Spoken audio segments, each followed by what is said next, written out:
Good day mga ka-farmers, mga ka-Yanmar. Today is November 24, 2023.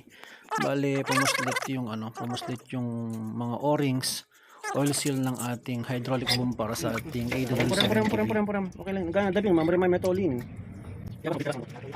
Karton ka mo. Ganun lang yan.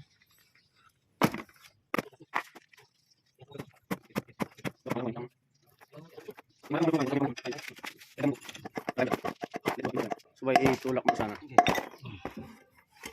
Gasket, nakuha. O-ring lang yan. Beto o-ring ira. Hindi o-ring lang yan. Talihan mo nga minin. Bali mga ka-Yanmar, ang O-rings oil seal ng ating hydraulic boom ay 3 piraso yan. Parang 3 sets. Bali yung upper part, yung outer part yung natanggal niya ngayon is yung kulay blue. Yan yung outer na oil seal. Then, meron siyang oil seal in between ni parang black. Bali, yan yung pinakamakapit. Parang yan yung parang strongest na nag-handle. Lalayan mo din natin. Mga isa pang pangsukit sana. Ano mo dyan nag-uah?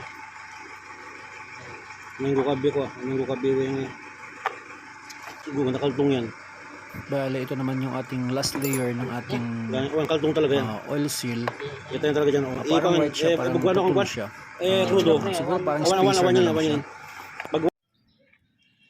Dati kasi mga ka-Yanmar, nag-search ako dito sa YouTube kung may makita ko as a guide sana.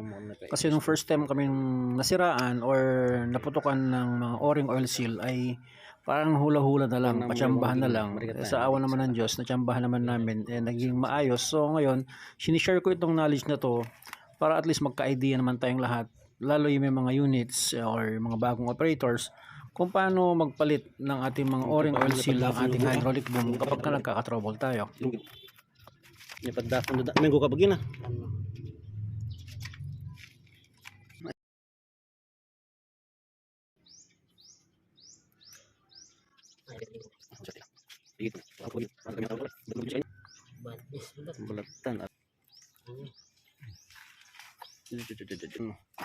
Tapos ayan mga ka-Yanmar, kapag isasalpak na natin yung boom sa ating hydraulic axle, siguro mas better kapag lalagyan natin ng langis yung inner part ng ating hydraulic boom, pati yung ehe niya at saka yung oil seal para hindi magasgas pagka ipapasok natin siya. Kasi syempre may hagod yan kasi makapit na makapit para dudulas at para hindi siguro masugatan yung ating mga O-rings. Kailangan lagyan din ng langis. Tapos kailangan dilinisin yung ating housing ng ating boom kapag isasalpak natin siya para pag may mga remnants ng mga dumi-dumi na nagkos siguro ng pagpuslit ng ating boom ay malinisan.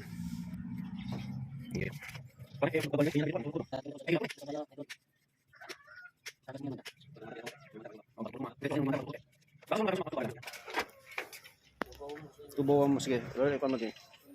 Sana pala mga ka-Yanmar, ka-farmers na makonsider po ninyo mag-subscribe sa aking channel. Kasi as much possible gagawin ko na magiging educational yung ating channel para sa ating may mga makinarya. Kaya na? Ito mo.